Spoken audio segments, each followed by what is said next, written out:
Welcome to the continuation of our biology.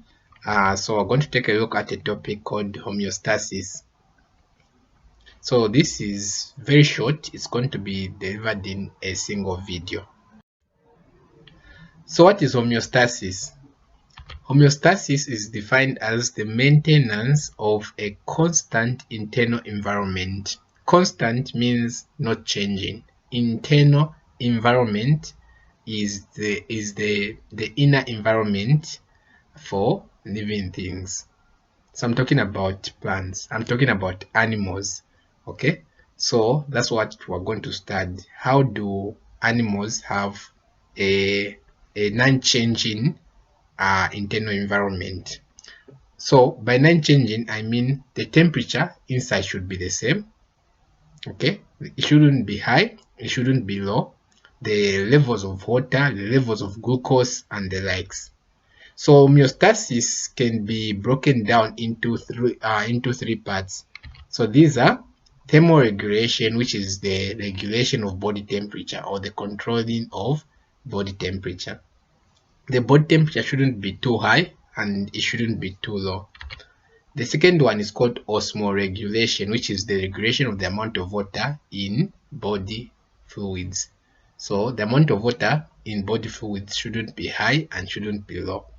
Then the third one is excretion, which is just the regulation of blood sugar and removal of toxic metabolic waste.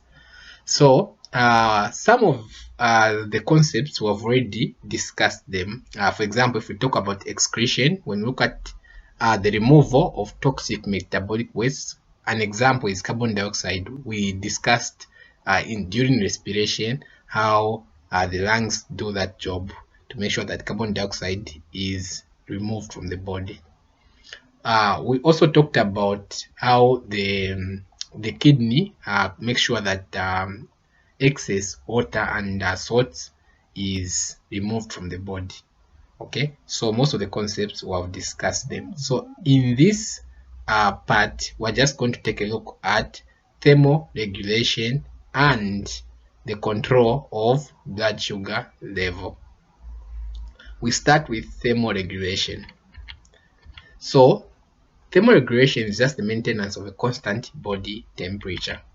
The temperature of the human body must be kept around 37 degrees Celsius because this is the optimum temperature for its enzymes. All the enzymes in the human body, their optimum temperature is 37 degrees Celsius.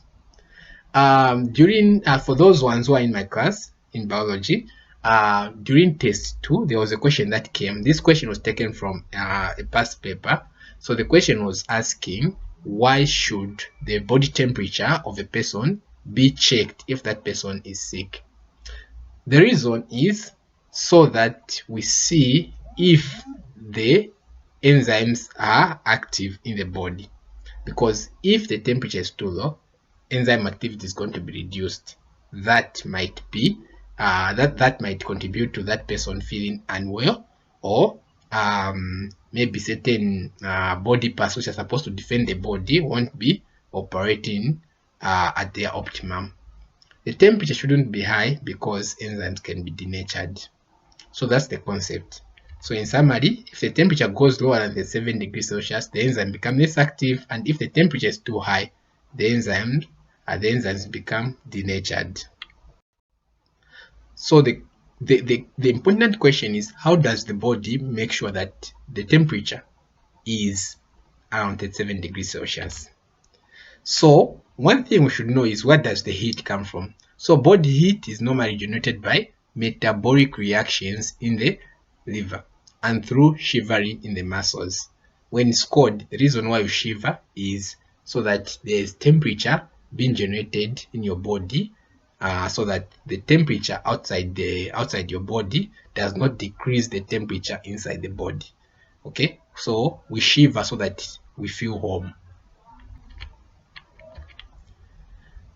Body heat is lost through the following processes: expiration, sweating, conduction, radiation, excretion, and even egestion. You lose heat when you are doing egestion. Okay, so Heat can be created through metabolic reactions and shivering, and heat can be lost through these processes. So because heat can be created and also heat can be generated, it can happen that there's too much heat being created in the body. So the body must do some things to make sure that this heat is removed outside the body. And it can also happen that a lot of heat is being lost such that there's less heat inside the body. So the body must do things to make sure that it generates more heat, to make sure that the level of heat is at a constant degree. So regulation of body temperature is mainly carried out by the skin under the control of what is called the hypothalamus, which is found in the forebrain. So this hypothalamus, it monitors the temperature of the body. Then if the temperature is too high, it does some things to make sure that the temperature is maintained. And if the temperature is too low, it does some things to make sure that the temperature is maintained. So we need to understand the skin for us to understand how the hypothalamus makes the skin control the body temperature. So this is the structure of a human skin. So the main parts are, first it has three parts. The upper part, it's called the epidermis. Epi means upper. So epidermis, upper dermis. Dermis is skin. So epidermis, upper skin. Then there is the dermis itself. Then on the bottom there is the hypodermis. Hypo means lower skin. Hypo means lower, so hypodermis, lower skin. Okay, so other than the dermis, what else do we have which is interesting? So I'll start with this hair. So all of us have got some hair strands on our skin. So this hair is connected to these muscles called hair erector muscles.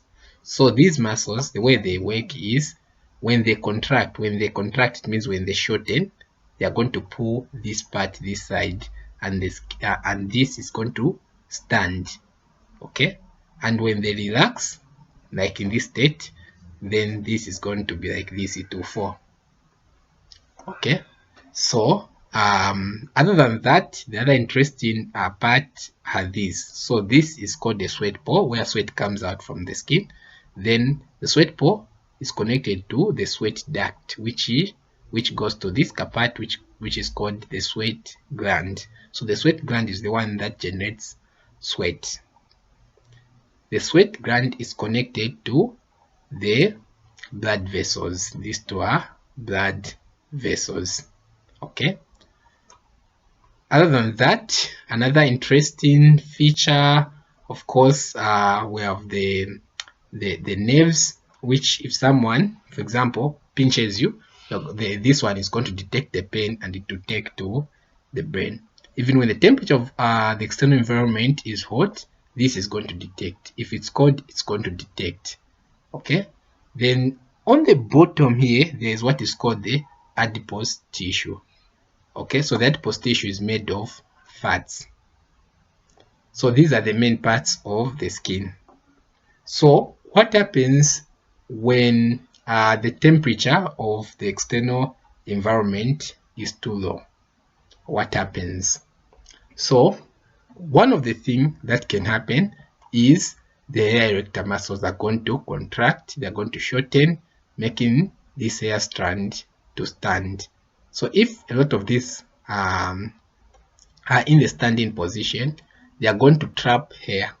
So as air is moving here, when it reaches here, when it bumps into the hair, it's going to be trapped here. Okay, so when it is trapped, what's going to happen is when it's cold, we want the temperature of the internal environment to be maintained. We don't want it to be cold, so we don't want to lose heat to the outside. We want the heat to be inside. Okay, so if there's any heat here which is about to be lost, this air is going to make sure that it acts as a cover, a protector, to make sure that heat is not going to the external environment. So That's one way in which the skin makes sure that there is no loss of heat. The second mechanism that happens is what is called vasoconstriction. So in vasoconstriction, these blood vessels, they are the arterioles, they are going to contract, or they are going to become smaller in width. Okay, so when they do that, they are going to become narrow. That's the word I was looking for. So when they become narrow, less blood is going to be flowing, and some of the heat, of course, is carried by the blood. If there's less blood, it means there will be no much heat around the skin, so there will be no much heat that's going to be lost to the environment. The third mechanism is the opening of the shunt vessel. Okay, so here there is a vessel. So this one is called the superficial blood vessel that makes sure that blood reaches close to the skin. So when the shunt vessel opens, blood is going to flow through the shunt vessel. So when it does this, blood won't be reaching here, and meaning that the heat that is in the blood won't be closer to the skin for it to be lost to the external environment. The last mechanism that is mainly controlled by the hypothalamus. Of course, all of them are controlled by the hypothalamus, but this one, the signal comes direct from the hypothalamus, where it's going to tell the sweat gland to not be releasing sweat, okay, to reduce the amount of sweat that is being given out. Why? Because the sweat is going to have heat which can be lost to the external environment. So this is how the hypothalamus controls the internal temperature. First, I've talked about the action of the hair erector muscle and the hair. 2, I've talked about the constriction or vasoconstriction. 3, I've talked about the shunt vessel. 4, I've talked about the action of the sweat gland. So in summary, the hair erector muscles contract, pulling the hair upright. The erect hair traps a layer of air which insulates the skin against heat loss. Second, vasoconstriction, which is just the narrowing of skin arterioles, occurs to reduce the amount of blood passing through the skin. This reduces heat loss. Third, shunt vessel opening, which reduces the amount of blood passing through the superficial vessel near the skin surface. This reduces heat loss. And finally, sweat glands become less active or inactive to minimize loss of heat, which might occur through sweating. What about when it's hot? What happens? So let's go back to the structure of the skin. We see what the various parts do. So they basically do the opposite. This one is going to relax so that the hair, the hair fall, so that air which is flowing can just flow here. Why? Because when it's hot, we don't want the temperature of the body to get high.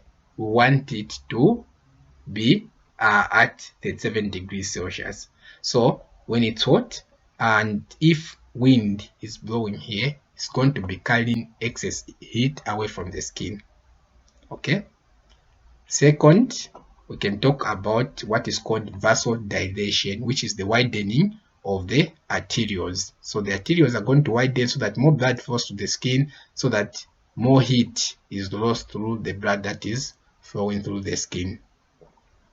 Then third is shunt vessel. It closes. When it is closes, then blood can flow through the superficial blood vessels, and some heat can be removed from this blood which is flowing close to the skin, to the epidermis. Finally, the sweat gland is going to be secreting a lot of sweat, so that sweat carries cools the body.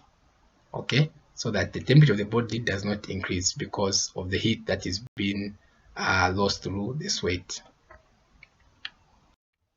So in summary, in what temperatures the following happen? The skin promotes loss of heat in the following ways. The erector muscles relax, causing the hair to rely on the skin. This increases heat loss from the body by conduction, since no layer of still hair forms. Second, vasodilation, which is the widening of skin arterioles, occurs, increasing the amount of blood passing through the skin. This allows more heat to be lost from the blood by conduction. The third is shunt vasoconstrictions, which allows more blood to pass through superficial vessels near the skin surface. This increases heat loss from the body.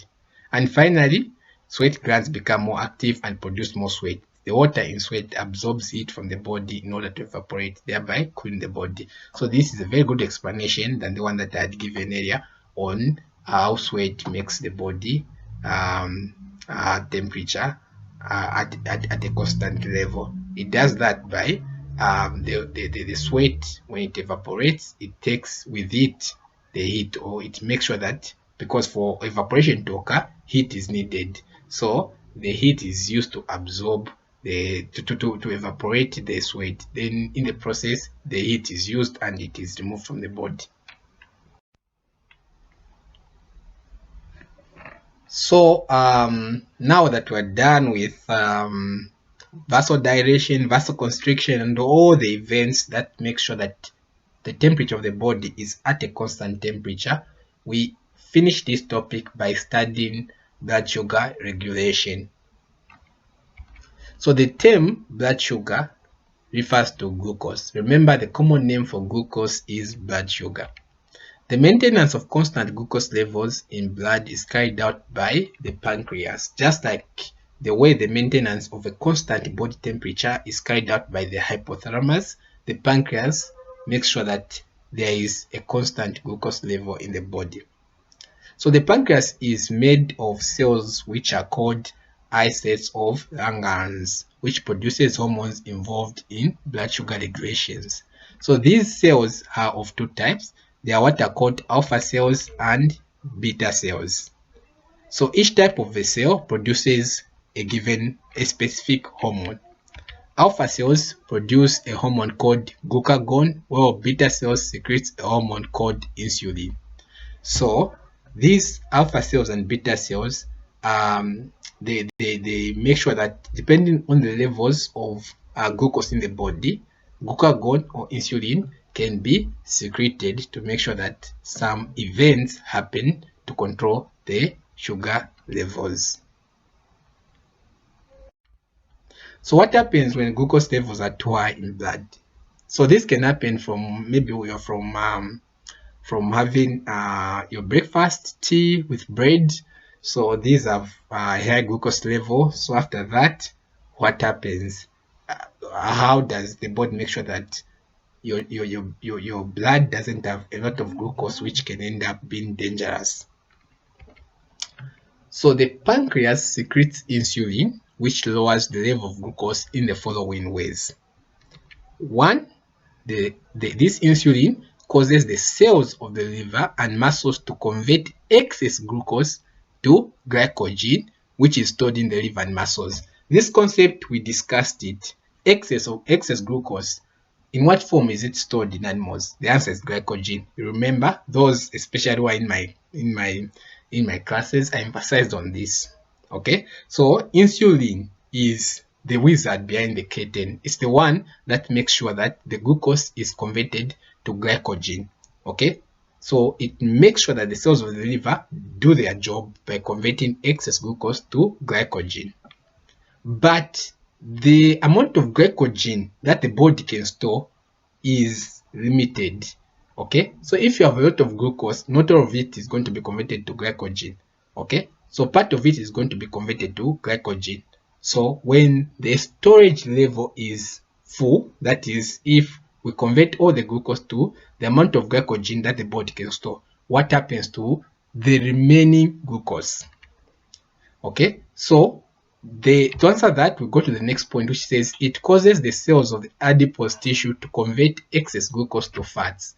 So that remaining glucose is converted to fats. Remember the adipose tissue, which is just below the skin.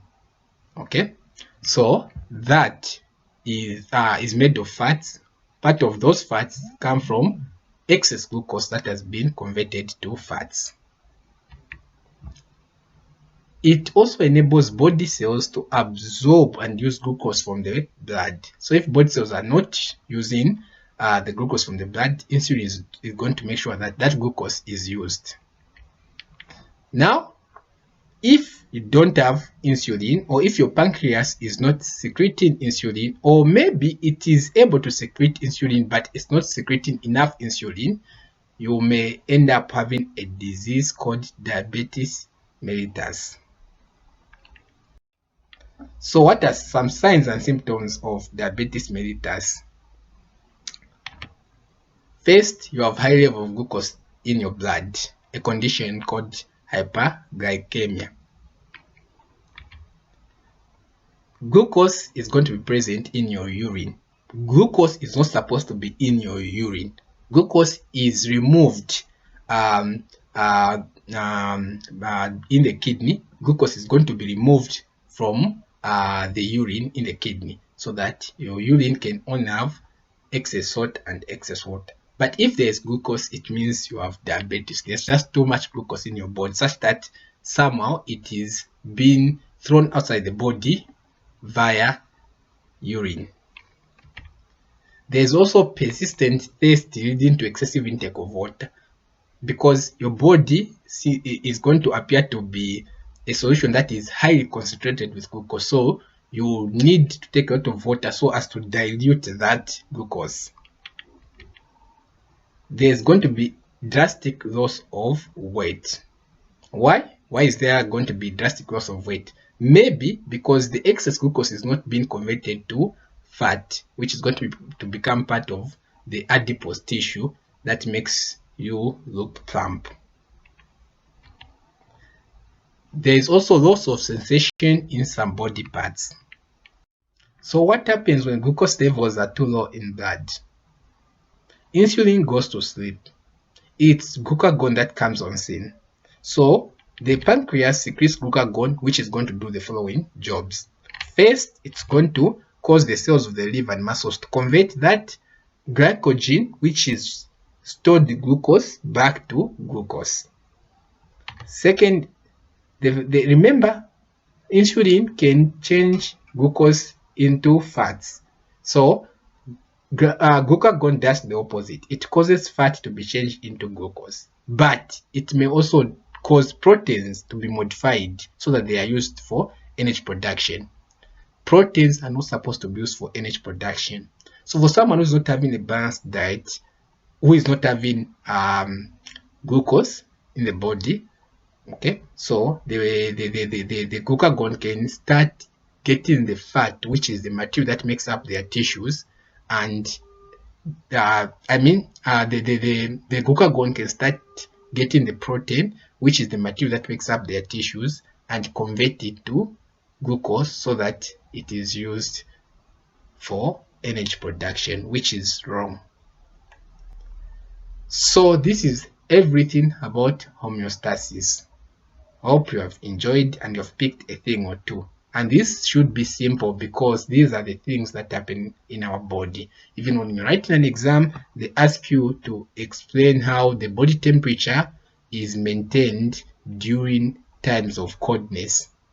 You know, just look at yourself, what happens during the cold. Okay?